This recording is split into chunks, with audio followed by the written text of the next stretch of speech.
Hey everyone, this is Adam. Thank you for watching this video. This is my first ever farm build, so hopefully this is useful to you all. I've designed a renewable slime farm, so I'm going to show you how to build that. I'm also going to drop the materials list in the description. I'm going to start with a chest here, a hopper, make sure the hopper's facing the chest. This is going to be a Trident kill chamber, so if you've built one of those before, you know exactly how this is going to go. Another thing that I've seen requested before in some other videos is like what's the blueprint of the build? So like how much space does it take up?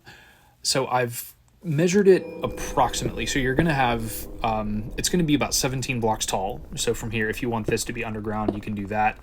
But from bottom to top, it's gonna occupy 17 blocks space, and on a width and length, it's gonna be roughly 12 by 12. That does not include the standing platform for using the farm, and there may actually be an additional block on one side or 2 blocks due to redstone. So at the very least 12 by 12, could be a little bit bigger, so just have that in mind.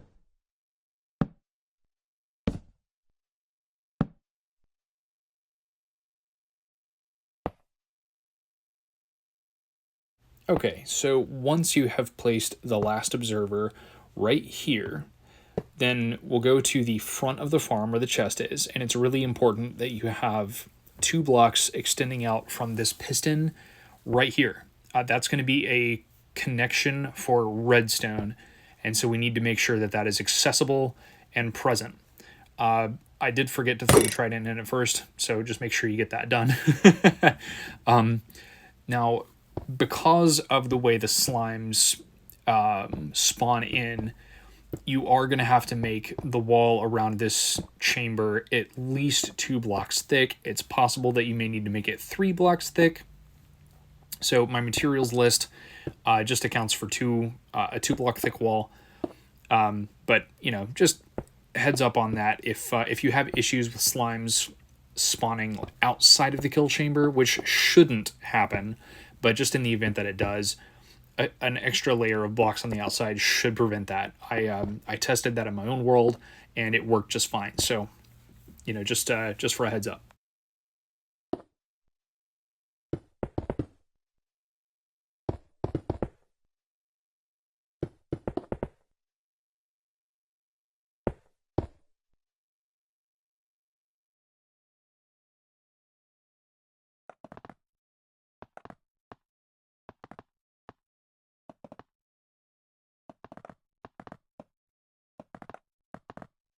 Now, just in case anybody's a little in the dark on this, above the pistons and observer layer there should be 3 blocks tall of your wall surrounding it. So these sticky pistons here are going to be the 4th block up from those pistons and observers.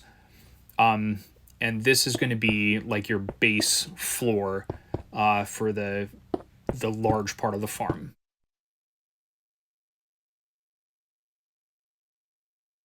Okay, so this block is going to be our placeholder block. And this is also going to be the corner point of our 12 by 12 area, the wall surrounding the farm. These 2 blocks next to it, I'm going to put glass here. You have the option, you don't have to, but I like to see the farm just to make sure everything's going correctly inside. So it's going to be a 2 by 2 glass viewing area. Then we're going to have 9 more blocks on this side. And then we're going to extend from that corner, we're going to extend 11 blocks And then from the other opposite wall, we're going to bring this over and connect those as well. And then we're going to do one layer beneath this for the floor, just like so. And then we'll fill that in, and we're going to build this wall a total of 4 blocks high.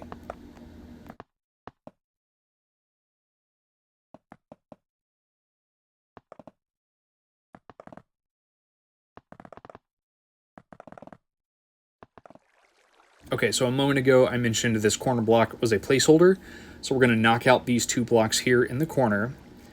So the one facing that opening, that's going to be a dispenser.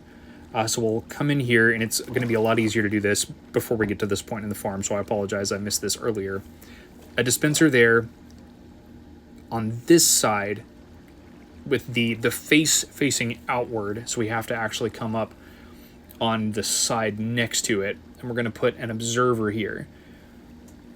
And just like this. Observer there, and then we're going to put a button on the observer face, okay? And that's going to be the first portion of the killing mechanism for this.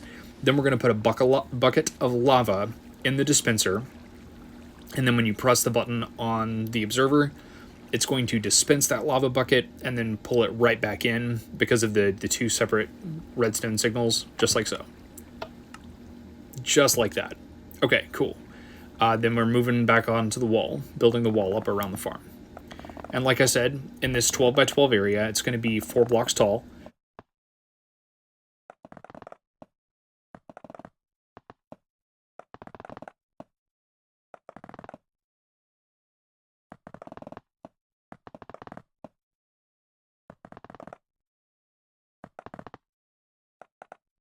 Okay, so now that the wall is finished, we're going to come to the corner that is opposite the killing mechanism and the window. So there's that, the corner opposite that, put those 3 blocks in an L shape. Then this is going to be kind of the water flow that's going to push all the entities toward the killing mechanism. So we're going to need an infinite water source. So I'm going to build it just like so. And then you'll need 2 buckets of water to start this, just 1 in each corner. And then you'll have all the water you need for the farm.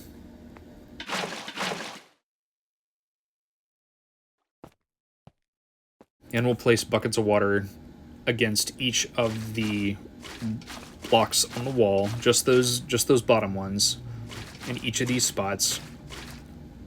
And then again, one last one on top of that L, the center blocks on that. And then once that's done, fill in your infinite water source and break it.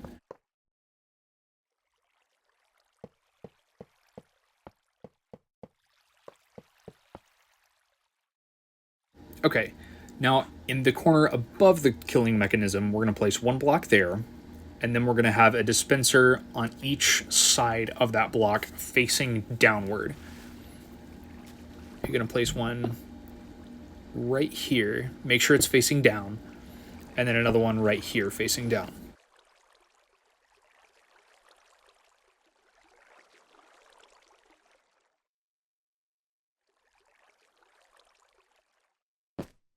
Okay, now back on top of the farm here, we're going to place a hopper there, and then a hopper feeding into that hopper on top of that dispenser. Then we're going to put rails on that, and we're going to build a small minecart track right here. It's going to span just the distance of the width of the farm. And do ensure that you're building it just like this, with a block on top there, and then a block on top there. And that's going to be the spots where the minecart will kind of go back and forth between. Well, make sure you don't do that, because we need the track to flow just this way. Okay, and then once they're connected, make sure you flick those switches to power those rails. Place a minecart with hopper on it, and it should flow just like that. Now, on top of the non-powered rails, you're going to put either dirt blocks or grass blocks. And it's going to occupy that exact amount of space just over the rails. You don't want it to occupy any more than that. And then you're going to build a 2-block high wall around that, okay? This is where you're going to put chickens. So you will want to bring an absolute ton of eggs with you just to make sure you can hatch. I would say you want to start with at least 10, probably a dozen or more.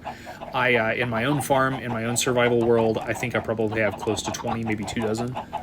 But just as many as you can possibly fit up here. Because as these chickens are here, they're eventually going to lay eggs. That's what your minecart with hopper is going to pick up, and it's going to dispense it into that one dispenser. And that's going to be your source of entities that will generate slimes for this farm.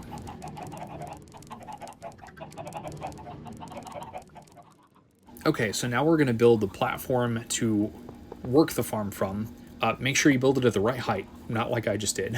So we want it to be right here at the block underneath the glass.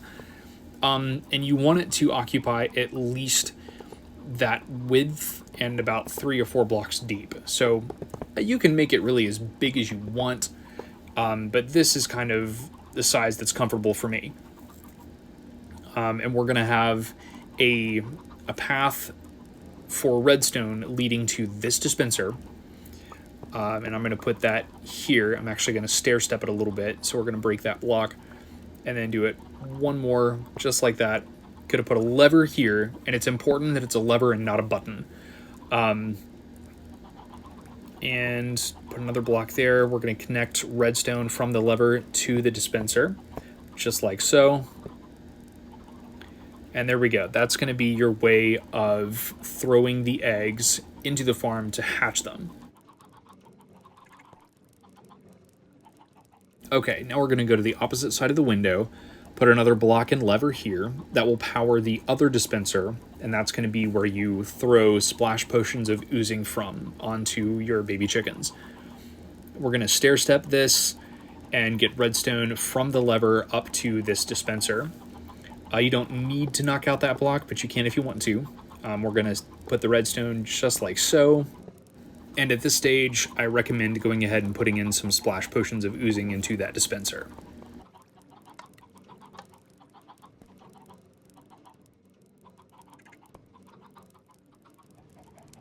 Now this redstone portion of the build gets a little bit tricky, but we're going to start back down here at this portion that we had at the very beginning with the Trident killer. And we're going to need to invert a redstone signal. So if you've never done that, you're going to have a block with a redstone torch on the sending side. And then from the other side, we're going to have redstone dust feeding into it.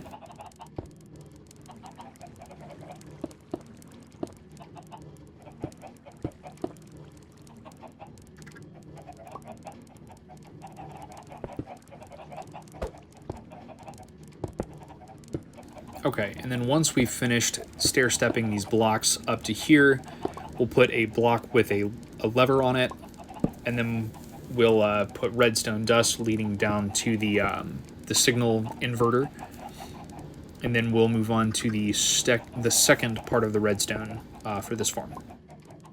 And once that's done, flick the lever just to test it, make sure your Trident killer is functioning just as it is here, switch it back off, and then we'll move on to the next part.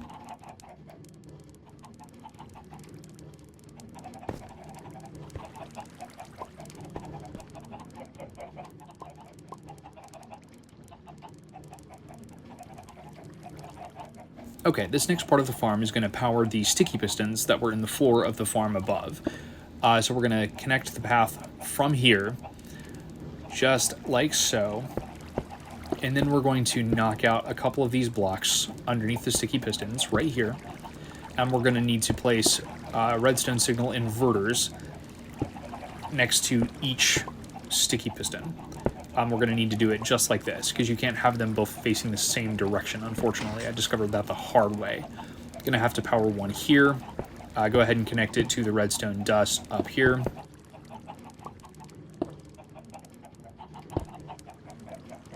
And then we'll need to create another path for the next signal inverter for the other sticky piston.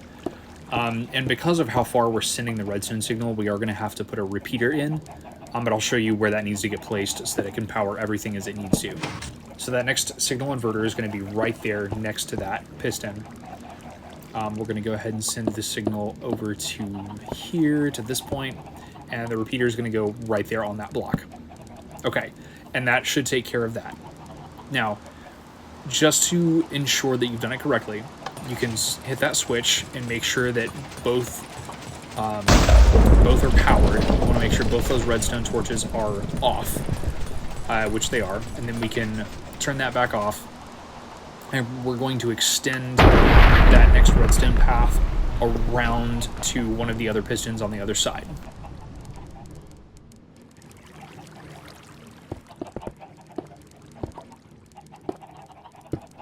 Okay, so this is where I need to amend my my footprint of the farm from earlier. I said it was a 12 by 12. This actually, I believe, makes it a 12 by 14. So it's going to be 14 blocks wide and 12 blocks deep. So anyway, we're going to put another redstone inverter right here. We'll connect the redstone dust over to where it was before, and that repeater should get the signal exactly far enough to power that piston.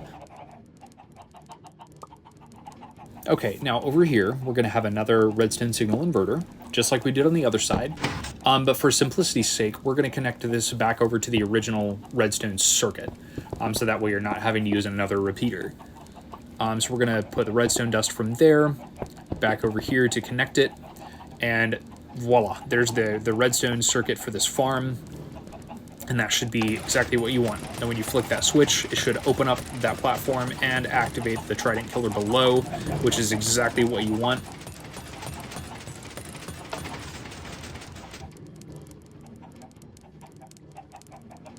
And while this is not required, I do recommend covering up some of these areas next to the redstone circuits, just to prevent mobs from spawning or like forcing their way out of the farm. I think this is going to be a better way to keep it more secure, and you can expand that that 2-block thick wall all the way around if you want to. There's no harm in that, but this is just what I'm doing for my own security. Okay, next up, we're going to put some potions of oozing in this dispenser. Like I mentioned earlier, you could do it when you connected it to redstone, which is probably the more efficient way to do it. I did not do it at that time, so I'm going to do it now. Splash potions of oozing. It's got to be a splash potion. It can't be a regular potion, because you want that bottle to break and affect the mobs that are on the floor there as soon as it activates. So splash potions, we're going to put a few in here. Then we're going to come down. I'll show you how to use the farm. Flick this lever until you get some chickens. I recommend at least 3 or 4, although I do like to get as many as possible, so like a half a dozen or so. Throw a splash potion on them, activate the lava to kill a few, and then go ahead and open up that Trident killer. It's going to shove all the mobs up there down into it. And after several iterations of this farm, this is the first way I discovered that actually gets you the XP. You can also use a sword enchanted with looting to get more slime from the Trident killer, so that will increase this farm's productivity. Thank you all for watching this tutorial. If it was useful to you and you enjoyed building the farm, please drop me a like and a comment. I would also love any subscriptions to the YouTube channel. Share the video with people who may find use for this slime farm. And if you all enjoyed it, like my content, and I'll have more for you soon. Thanks.